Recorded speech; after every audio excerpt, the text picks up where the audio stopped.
Welcome to my class. In Excel, there are a number of logical functions.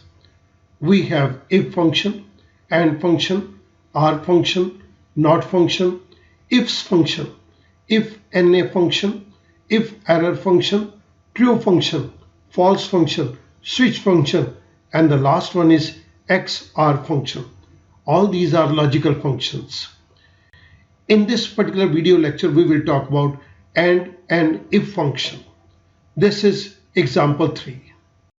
आइएगा move करते हैं इस example की तरफ। यहां पर मेरे को कुछ स्ट्रक्चर दिया गया है। पहले मैं आपको ये स्ट्रक्चर को एक्सप्लेन कर देता हूं और उसके बाद मैं कंडीशंस को आपके सामने इलैबोरेट करूंगा। फर्स्ट टेबल के अंदर ये हमारे पास थ्योरी के एग्जाम की है, जिसके अंदर 3 कॉलम्स हैं, roll number, marks attain and out of marks. Theory का एग्जाम 25 मार्क्स का है, जिसके अंदर रोल नंबर 1 ने 8 मार्क्स को ऑब्टेन किया है।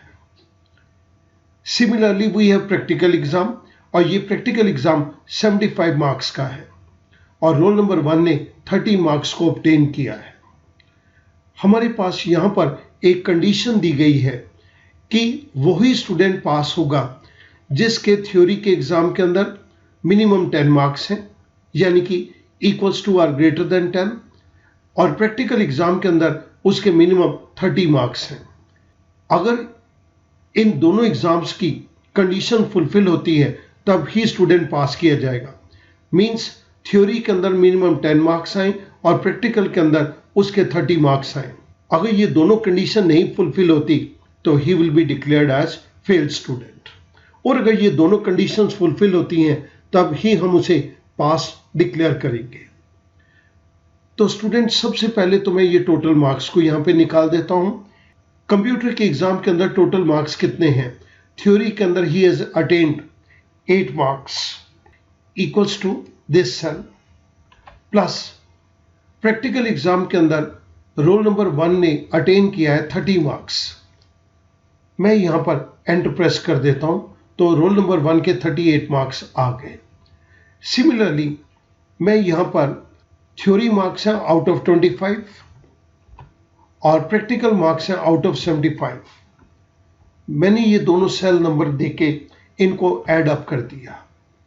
अब मैं इन दोनों को सिलेक्ट करके नीचे ड्रैग डाउन कर रहा हूँ। मेरे पास सभी स्टूडेंट के कंप्यूटर एग्जाम के टोटल मार्क्स निकल कर आ गए। अब मैं इस पर्टिकुलर चीज को आपके सामने 2 तरह से प्रेजेंट करूंगा। सबसे पहले तो मैं एंड फंक्शन लूंगा और इसके बाद इफ फंक्शन को टेक अप करूंगा। उसके बाद इसको एक अलग ढंग से भी करके दिखाऊंगा, इफ और एंड फंक्शन को। तो सबसे पहले तो हम सिंपल केस ले रहे हैं एंड फंक्शन का। मैं यहां पर इक्वल्स टू का साइन दे रहा हूं और and function B5 is greater than equals to 10, comma E5 greater than equal to 30।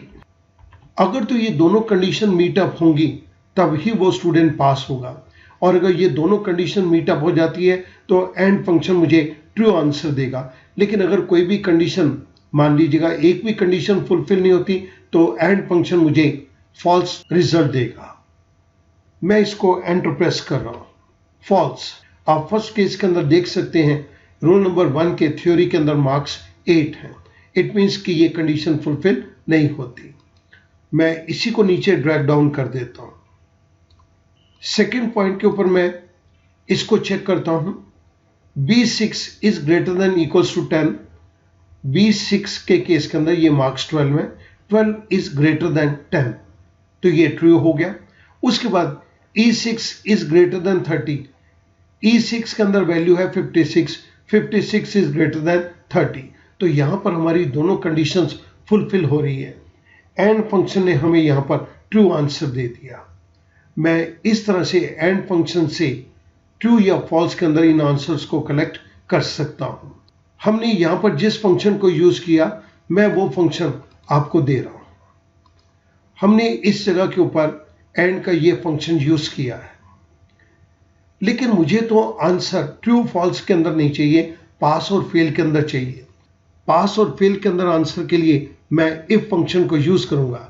तो मैं यहां पर इफ फंक्शन को लिख रहा हूं equals to if K5 is equals to true. अगर तो ये ट्रू है तो मैं डबल कोट के अंदर दे रहा हूं इस स्टूडेंट को पास डिक्लेयर कर दो, नहीं तो डबल कोट के अंदर ही मैंने दे दिया इस स्टूडेंट को फेल डिक्लेयर कर दो। पेरेंथेसिस क्लोज, आई प्रेस एंटर। आप देखिएगा जहां पर फॉल्स आंसर था मुझे वहां पर फेल के अंदर आंसर मिला, जहां पर ट्रू आंसर था वहां पर मुझे पास आंसर मिला। मैं फिल हैंडल को लेके इसको नीचे तक ड्रैग डाउन कर देता हूं, मुझे पास और फेल के अंदर आंसर्स मिल गए।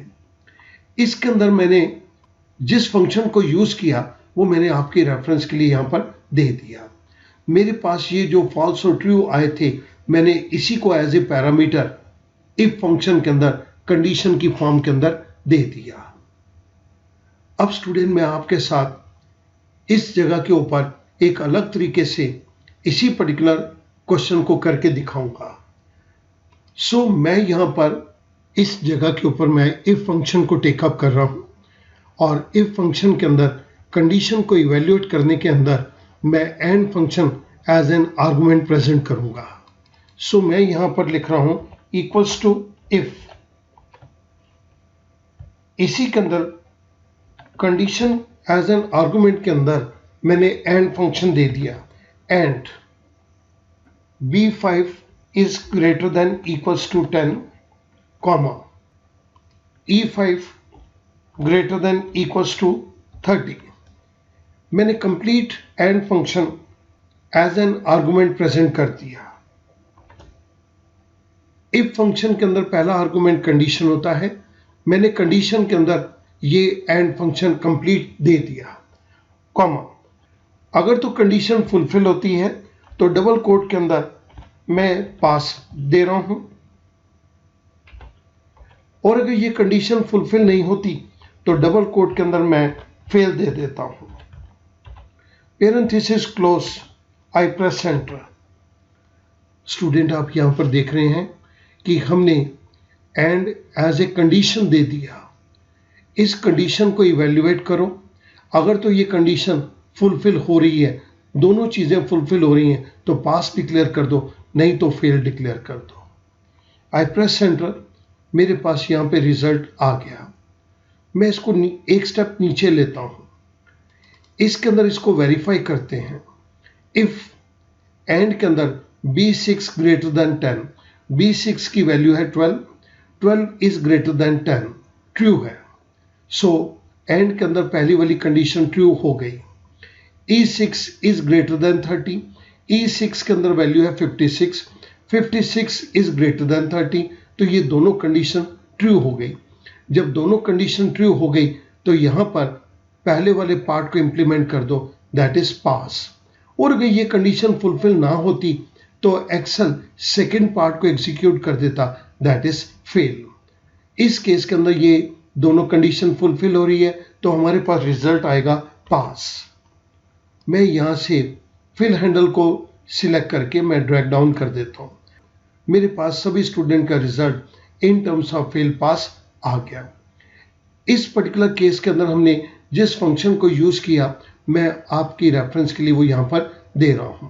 स्टूडेंट ध्यान दीजिएगा, ये जो हमने इफ फंक्शन पहले निकाला और इफ फंक्शन अब निकाला, इन दोनों के अंदर सिर्फ सिंटेक्स का डिफरेंस है, दोनों का लॉजिक बिल्कुल सेम है। सो डिपेंड करता है कि आप इस सिंटेक्स को भी चूज कर सकते हैं, इस सिंटेक्स को भी चूज कर सकते हैं, and the result will be same. मैं उम्मीद करता हूं कि ये एक छोटी सी प्रॉब्लम से आपको ये कॉन्सेप्ट क्लियर हो गई होगी। Thank you very much.